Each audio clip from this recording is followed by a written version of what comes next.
Assalamualaikum warahmatullahi wabarakatuh. Apa kabar teman-teman semuanya, Bapak Ibu? Mudah-mudahan kita semua senantiasa Allah jaga dan lindungi serta rahmati dalam setiap aktivitas langkah yang kita lakukan sehari-hari. Baiklah, teman-teman, Bapak Ibu semuanya, pada kesempatan kali ini saya akan mencoba memaparkan rangkuman webinar yang telah saya ikuti pada beberapa hari yang lalu dalam kegiatan perkuliahan yang saya ikuti di dalamnya. Selaku peserta sekaligus mahasiswa di kampus TEBI Global Mulia, Cikarang. Baik, sebelumnya izinkan saya menyapa kepada para dosen di kampus TEBI Global Mulia, terkhusus yang terhormat Ibu Dr. Hajah Vera Susanti, MPD, selaku dosen di mata kuliah sekaligus pembicara di webinar pada tanggal 30 Maret 2024. Selanjutnya, izinkan saya memaparkan apa yang telah saya pelajari dan saya ikuti pada kesempatan tersebut.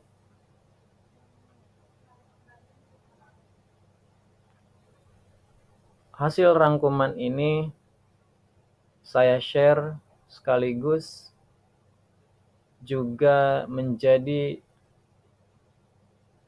pemenuhan tugas yang harus saya lakukan dalam perkuliahan saya di kampus TEBI Global Mulia.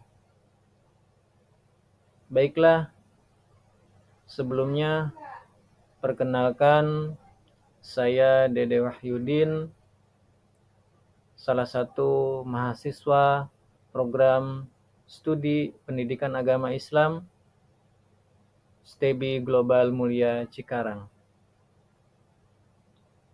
Hasil rangkuman pendidikan agama Islam yang saya ikuti bahwa pendidikan akhlak merupakan suatu proses mendidik, memelihara, membentuk, dan memberikan latihan mengenai akhlak dan kecerdasan berpikir, baik yang bersifat formal maupun informal. Pendidikan akhlak merupakan ajaran yang berbicara tentang baik dan buruk, yang menjadi ukurannya adalah akal. Baik, selanjutnya saya akan coba paparan rangkumannya. Baik teman-teman, sebelum kita memahami pendidikan akhlak yang pada kesempatan webinar lalu disampaikan oleh Ibu Vera, perlu kita pahami sebelumnya, yaitu trilogi ajaran Islam. Bahwa dalam trilogi ajaran Islam ada 3 poin penting yang harus kita pahami, yaitu akidah, akhlak, dan syariah. Berkaitan dengan pendidikan akhlak, maka kita harus memahami apa itu pendidikan dan apa itu akhlak menurut pandangan Islam. Baik, sebelum kita memahami pendidikan akhlak, kita harus memahami dulu apa itu pendidikan.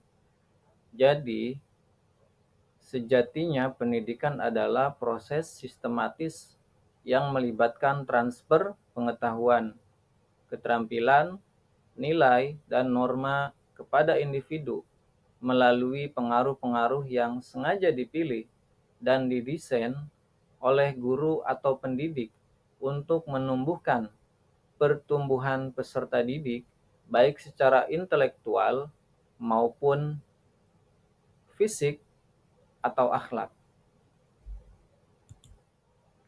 Nah, kalau kita berbicara tentang pendidikan akhlak, artinya kita harus berbicara tentang pendidikan dan berbicara tentang akhlak. Apa itu akhlak? Akhlak adalah tabiat, watak, atau pembawaan karakter yang merupakan proses pengamalan ajaran Islam mulai dari menanamkan akidah yang dilanjutkan dengan melaksanakan ketentuan ajaran agama dalam bentuk ibadah dan muamalah. Jadi, akhlak itu akan membentuk karakter seorang manusia yang mana manusia itu akan berakhlak apabila ia mengedepankan kebaikan, atau disebutnya seorang manusia tidak berakhlak itu karena ia memiliki tabiat atau watak yang berkebalikan dari baik atau bisa dikatakan buruk.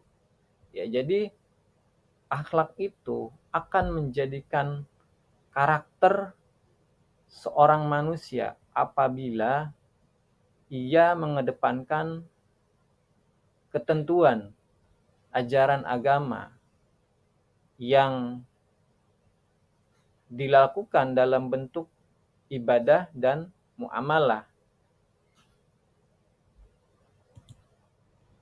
Oke, lalu apa implementasi akhlak? Ketika kita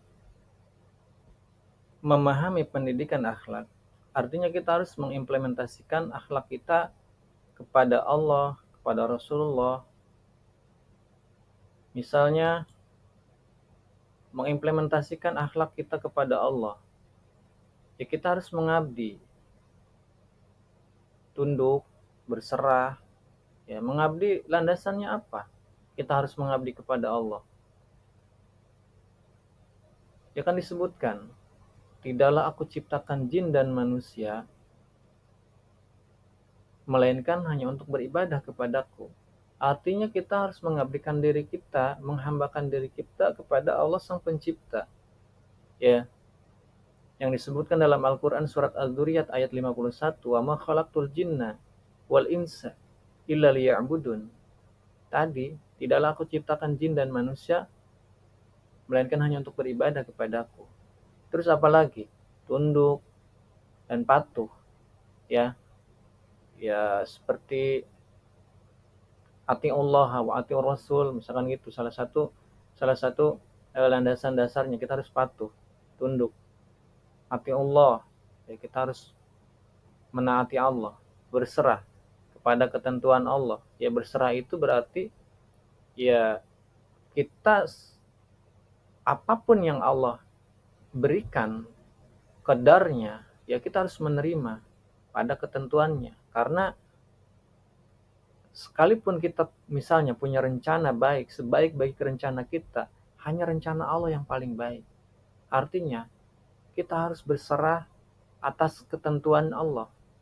Ya, qadarullah, semua sudah menjadi ketentuannya Allah. Lalu apa? Bersyukur. Syukur itu bukan hanya mengucapkan alhamdulillah, bukan. Itu hanya melafalkan, hanya melafalkan. Hakikat bersyukur adalah esensi dari syukur itu ketika kita memiliki apa yang ada dalam diri kita itu bermanfaat, itu bentuk esensi atau hakikat syukur yang harus kita lakukan. Gitu loh. Apa? Kan sudah jelas. Ketika kita bersyukur, maka Allah akan menambah nikmatnya. La in syakartum la azidannakum, dan ketika kita kufur maka Allah akan mengazab. Wala in kafartum inna azabillah syadid. Allah telah memerintahkan bahwa siapapun yang bersyukur kepadanya, maka Allah akan menambah nikmat-nikmatnya. Lalu apalagi ikhlas.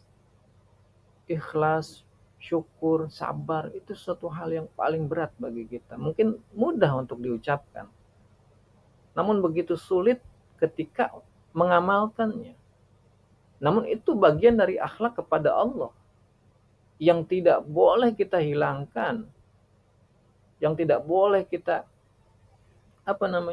kesampingkan. Karena bagaimana mungkin kita akan berakhlak kepada makhluk kalau kita saja tidak berakhlak kepada Sang Khalik. Gitu loh. Lalu apalagi akhlak kepada Allah?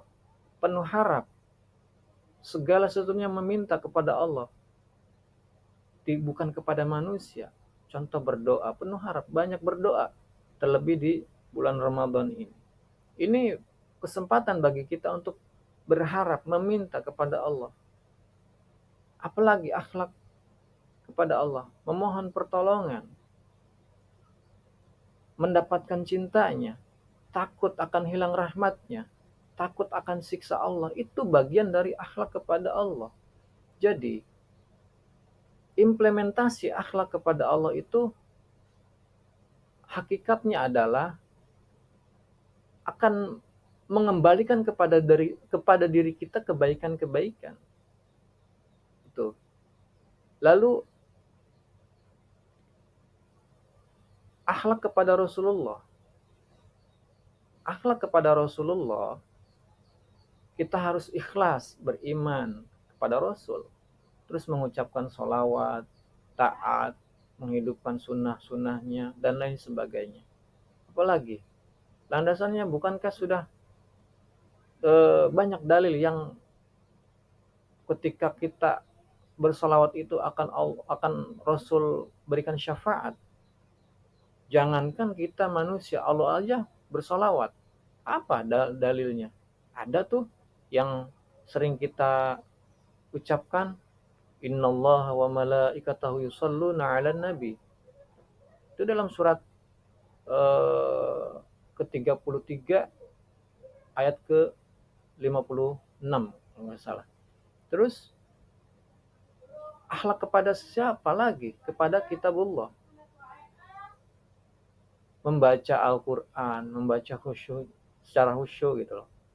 Terus memahaminya, ya kan? Apalagi banyak implementasi akhlak kepada kitabullah. Terkhusus kita selaku umat muslim itu Al-Quran ya. Karena ya memang saat ini kitab Allah yang saat ini berada yaitu Al-Quran begitu. Khususnya kita selaku umat muslim. Tapi bukan berarti kita tidak mempercayai kitab-kitab yang lain. Kita mempercayai selaku umat Islam, kita harus mengimani kitab-kitabnya Allah yang 4 itu. Zabur, Taurat, Injil, yang terakhir Al-Quran. Ini karena Al-Quran itu petunjuk bagi umat manusia. Kita selaku manusia. Itu. Hudal linnas, petunjuk bagi manusia. Terus apa? Landasannya. Al-Quran itu kita harus mengimplementasikan akhlak kita kepada kitab Allah gitu.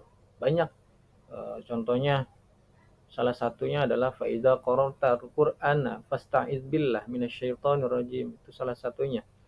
Terus apalagi? Implementasi akhlak pada atau akhlak kepada diri sendiri. Apa? Menghindari minuman keras, ya kan? Harus jujur, amanah, terus istiqomah dalam kebaikan, banyak. Lalu akhlak kepada orang tua. Akhlak kepada orang tua itu ya berarti kita harus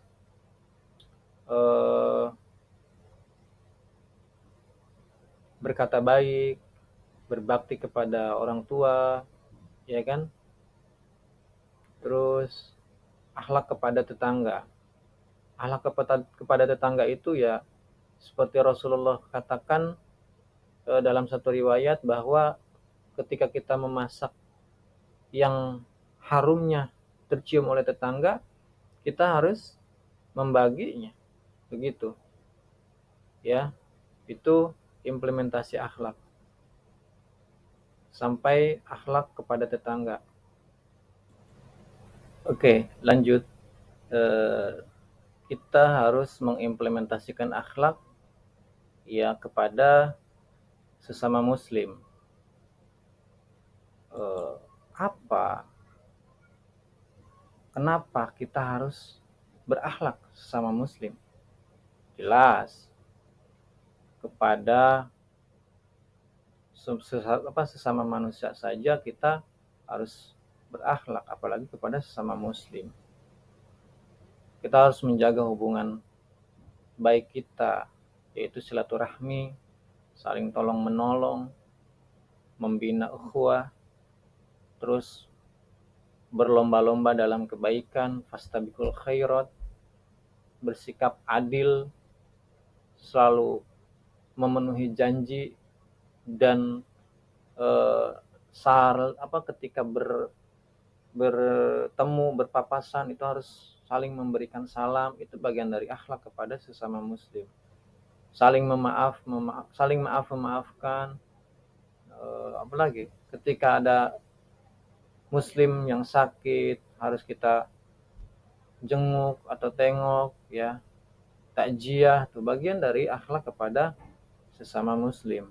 Itu bagian rangkaian atau akhlak sesama muslim itu. Lalu akhlak kita kepada sesama manusia. Akhlak kepada sesama manusia jelas karena kita sebagai manusia makhluk, artinya kita harus menjaga hubungan baik kita kepada sesama makhluk. Harus berkasih sayang, sopan santun, menghargai antara perbedaan, ya, yang sering kita sebut toleransi, ya, baik secara agama, suku, budaya, itu harus toleransi, terus saling menolong, ya. Nggak jauh beda kita berakhlak kepada sesama muslim, hanya ketika sesama manusia kan kita ada perbedaan, artinya ada perbedaan agama, ras, suku, budaya, dan lain-lain.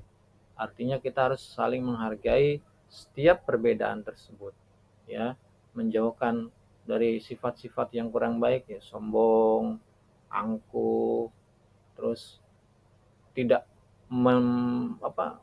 menyebarkan berita-berita yang kurang baik, gitu, hoax, ya, menyebarkan hoax, terus menghina, mencela, katakanlah karena dia orang berkulit hitam misalnya, kita, oh dasar hitam loh.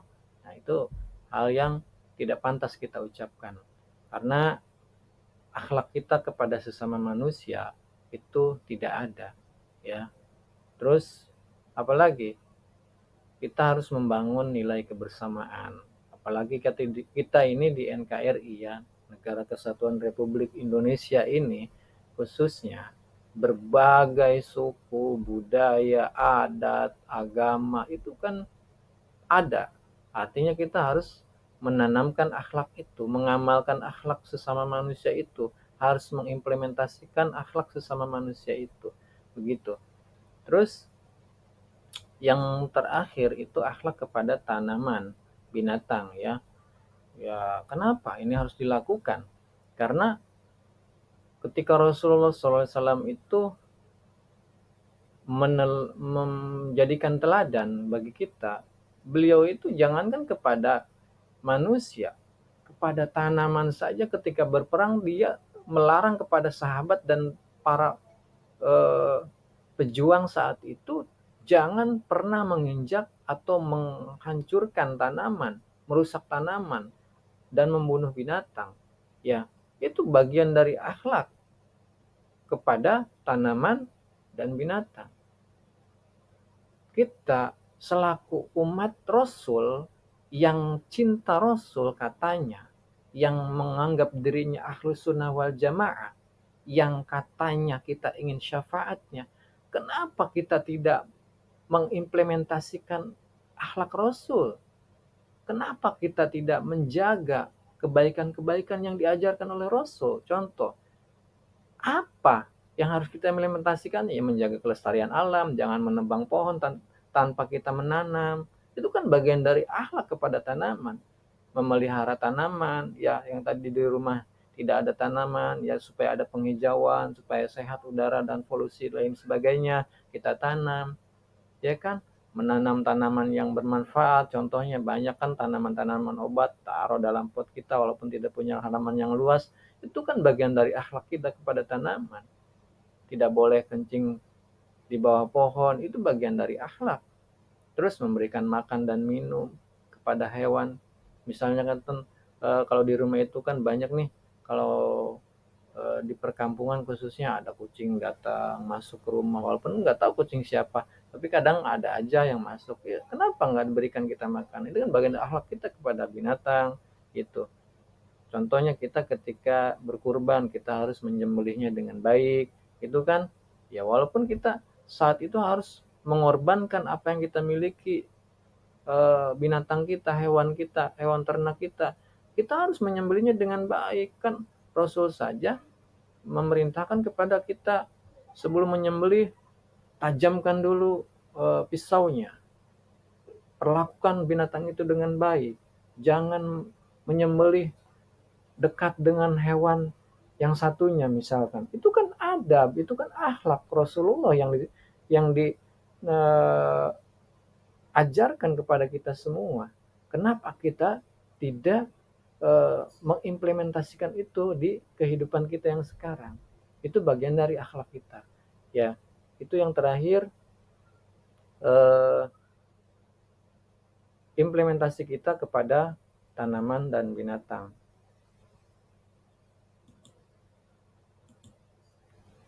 Baik teman-teman, Bapak Ibu semuanya, secara kesimpulan, pendidikan akhlak merupakan proses pembentukan karakter dan moralitas yang baik pada individu, baik dalam konteks agama maupun sekuler. Tujuannya adalah untuk membentuk individu yang bertanggung jawab, beretika, dan memiliki kesadaran moral yang tinggi. Itulah yang dapat saya paparkan pada kesempatan video kali ini. Kurang lebihnya mohon maaf. Wabillahi taufiq wal hidayah. Wassalamualaikum warahmatullahi wabarakatuh.